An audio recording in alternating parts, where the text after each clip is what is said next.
We want to welcome everybody to the J&J Show, sponsored by Milton Industries, the family of companies under Milton. Z-Line by Milton, LTI by Milton, Promax by Milton, and we don't have our banner updated yet, but they've also added now Steck by Milton. And so we're so appreciative of them. Milton just does a great job taking care of us and sponsoring this show so we can reach out and share all the new tools, technology, and training that's available in our industry. He's right into Mike Cleary, and he goes around, he has his own shop, and then plus he goes around training and has worked for Ford, has reluctantly started in diesels when he didn't think that he liked it. And he started training reluctantly as someone asked him, hey, can you train some classes? And he's like, hey, nobody wants to learn that. And the first class had over 80 in it. And so here we go. Mike Cleary, we appreciate you taking time to share. And the other day when you were at John's shop, you had some tech tips that from your different training, but they weren't in any books or anything that you were sharing there. And so I'm not sure if that's what you're going to share tonight or something else. So go ahead. Mike Cleary. Thanks, Jeff. Thanks, John, for having me. So for some of you that don't know me, I do have a shop in Fresno, California. That's where we live. We're actually drying out today. We've got some great weather coming up, it looks like. So it's nice to be with you all. Just a little bit about me. I've been doing this since I was in high school in 1973. So I still remember points and condenser. And to Jeff's story, yes, I was a gas and electronics guy until the first Power Strokes came out, and I didn't want to work on them. I was working at a Ford dealer at the time, and reluctantly agreed to do it. And the rest is kind of history. Now people pull up in front of the shop and they're like, we might have a Ford F550 bucket truck in there with a Power Stroke in it, and there might be a Toyota Prius and maybe an F-150 gas rig in there.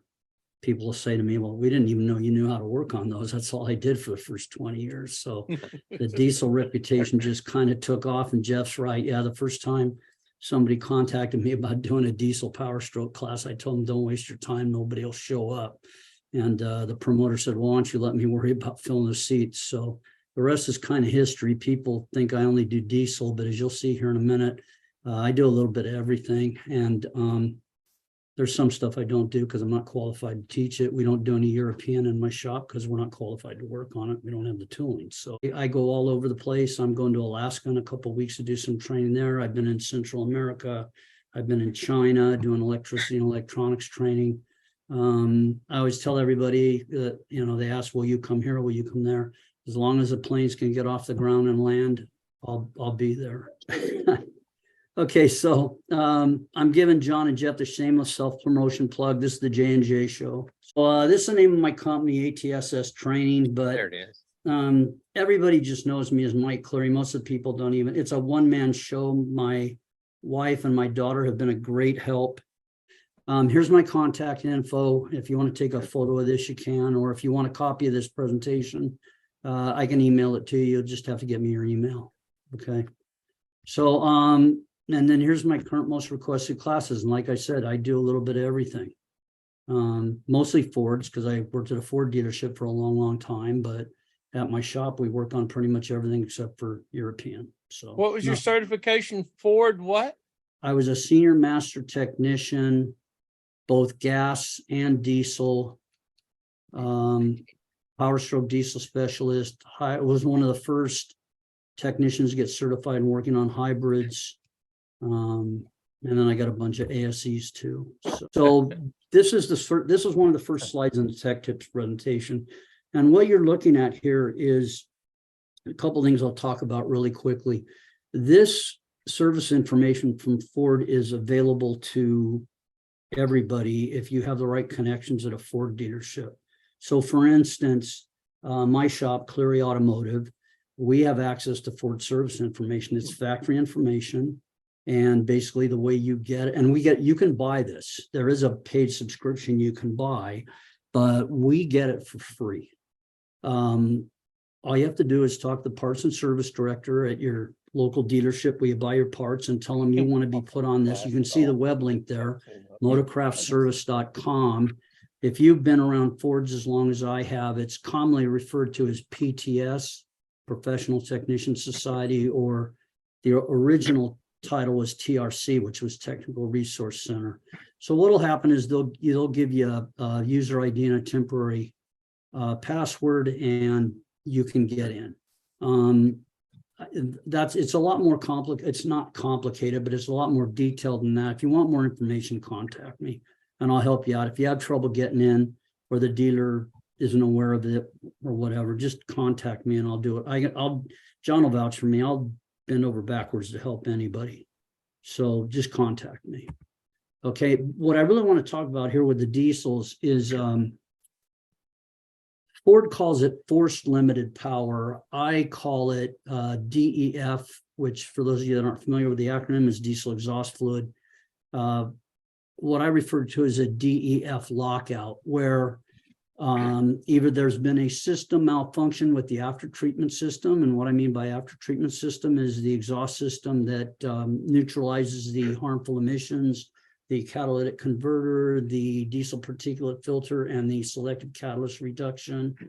If there's been a malfunction in that and the driver has ignored the warnings on the instrument cluster, or he has run out of diesel exhaust fluid. So there is a procedure. The way it works is you get a 500-mile warning if you're running low on diesel exhaust fluid. I'll use that example.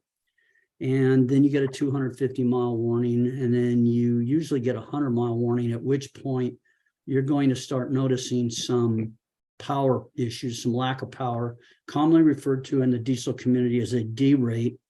And then if you continue to push your luck, eventually you get to zero on the mileage counter and you're in a full, what I refer to as lockout mode. You have idle only. You could have that accelerator pedal clear on the floorboard and you have idle only. So once you rectify the issue, there is a specific procedure if you've gone into idle only mode to get out of it. In other words, you have to put the vehicle through a particular drive cycle in order to get out of limp-in mode or lockout mode, as I refer to it. So in 2021 and on some models in 2020, Ford eliminated a manual or a service publication called the Powertrain Control Emissions Diagnostics.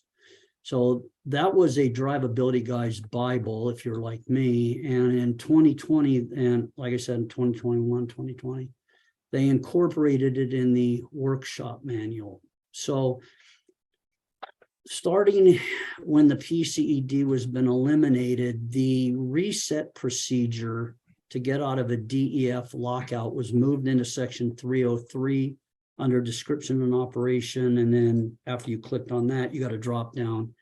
And then it said electronic engine control system operation and component descriptions. And then the reference value section is now in section 303-14C under specifications. If you weren't here tonight, and I'll be honest with you, the first time I went to work on a 2021, this was on a hybrid Explorer police interceptor. I was teaching a class on that. I looked up and it's like, oh, the PCD's missing. Where'd it go? Where's all the information? So I literally had to go through the workshop manual and click on several particular topics before I finally found out where, like, for instance, the reference values were located. Obviously, there's no DEF reset on a hybrid Explorer, but on the diesel, it's the same situation. You have to go through and click till you find it. Sometimes the search button doesn't get you where you need to be. So this is just one of the things I had in the tech tips class. Now, before that, I'm hoping you can see this on your screen. You can see up here in the left-hand tab, section 2, diagnostic methods, and then highlighted. This is where it used to be. This is where it used to be under selective catalyst reduction. You can see the drive cycle procedure there. So one of the other tech tips here, if you ever are working with somebody or you work on diesels or you're trying to help somebody out, the procedures in here work. Okay, I've done it several times. I have a term that I use called outthinking engineering. And I always tell people in my classes, as long as you don't try to outthink engineering, these procedures work, but you have to follow them specifically, okay? If you miss one step, like you don't wait for the ECT to reach a certain temperature, or you don't wait for the ECT to get below a certain temperature, the procedure is not going to work. Or if you're in progress and you're out driving the vehicle and you do that part of the drive cycle wrong, it's not like you can go back and repeat it. You have to start all over. And in some instances, that means you got to wait for the vehicle to cool down. So don't outthink engineering. This stuff actually does work. You just need to follow procedure. Okay. If you have any questions, just holler. Otherwise, I'm gonna just keep going. So that was one of the tech tips from that class. The other one was the 6.7 liter engine replacement. These are the two of the probably the two most common overlooked steps during an engine replacement. And one of them I actually did. One of them I lucked out and avoided, and I'll explain that as we go through this. So this has to do with the crankshaft position sensor. And on the 6.7 Power Stroke, Ford refers to this as a reset clear. And what reset clear refers to is it is a component or system specific keep alive memory reset. So it's not like the old days where, say, you might replace an oxygen sensor on a gasoline engine and you do a cam reset and it resets everything to the base strategy, like when it came off the assembly line. On the 6.7, the only system they use what I call a shotgun cam reset is on the transmission control module.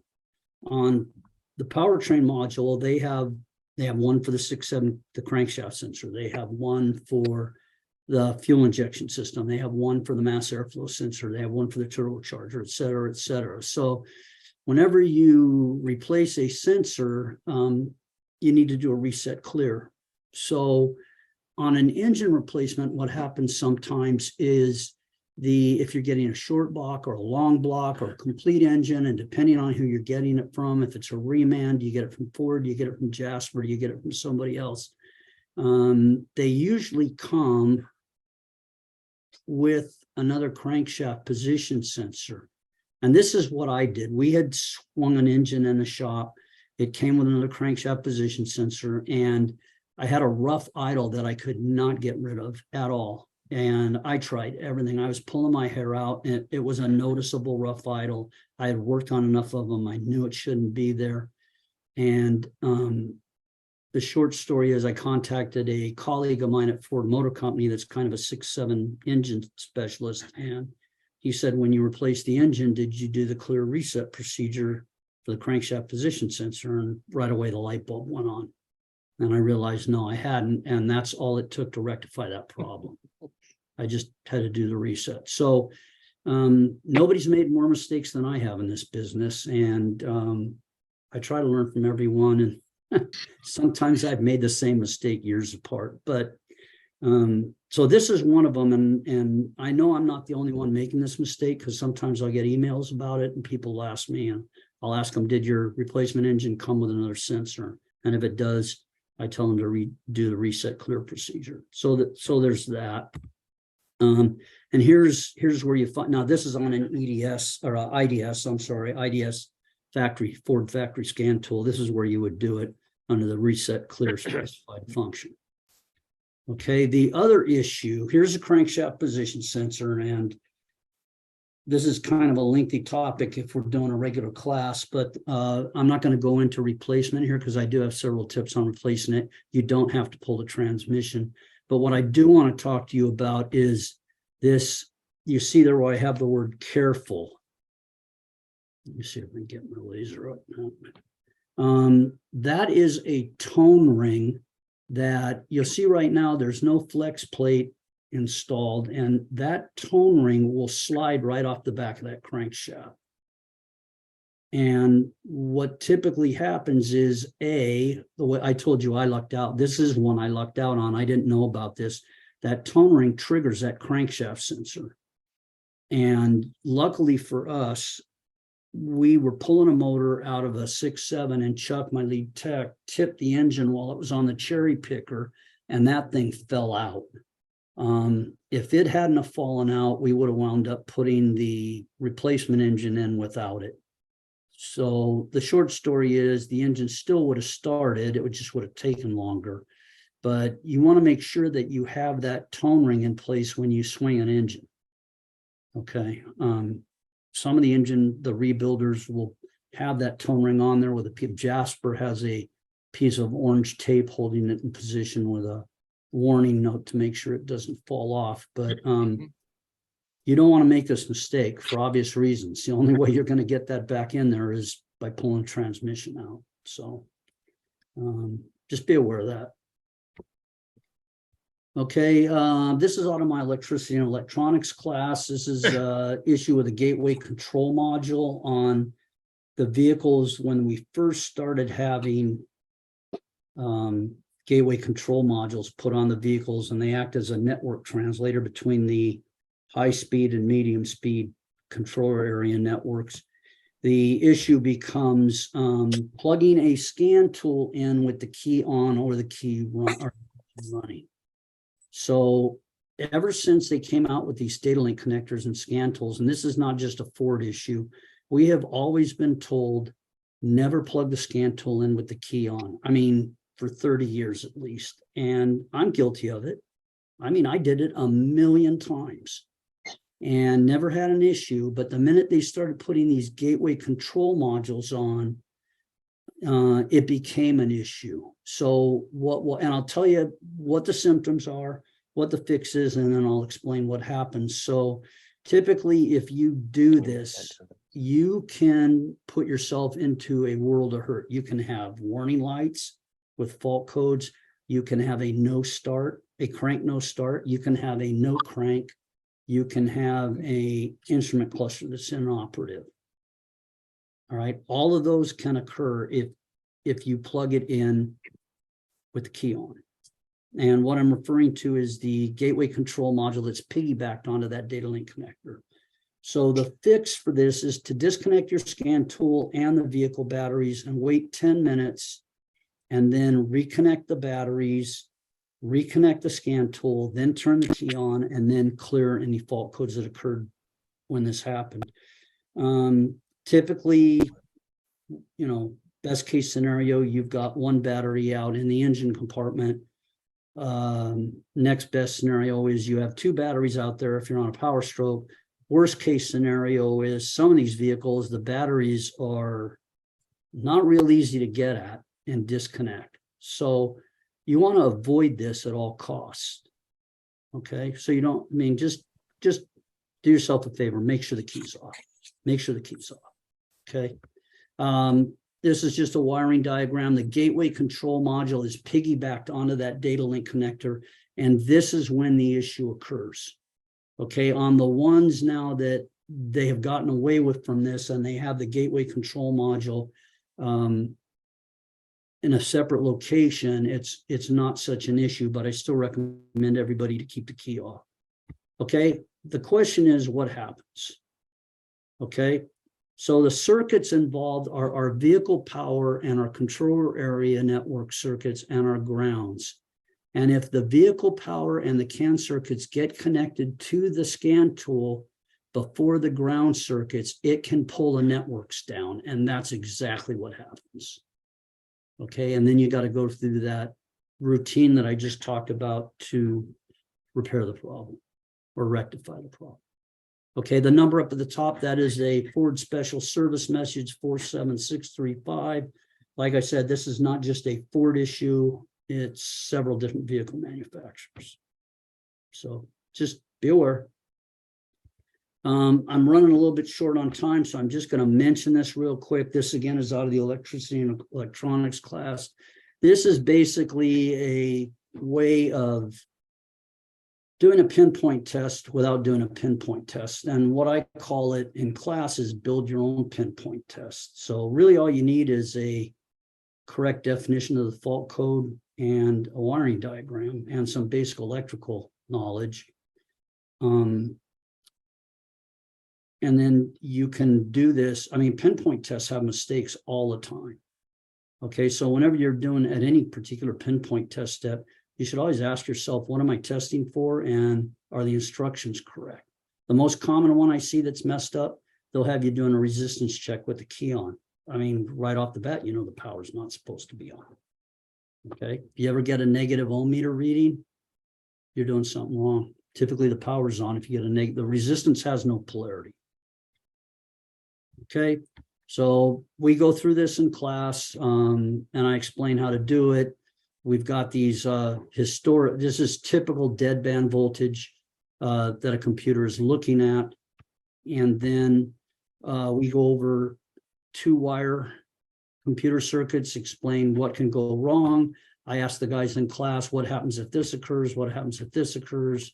What's your workaround? I explain how you can determine the problem on this circuit without using a pinpoint test.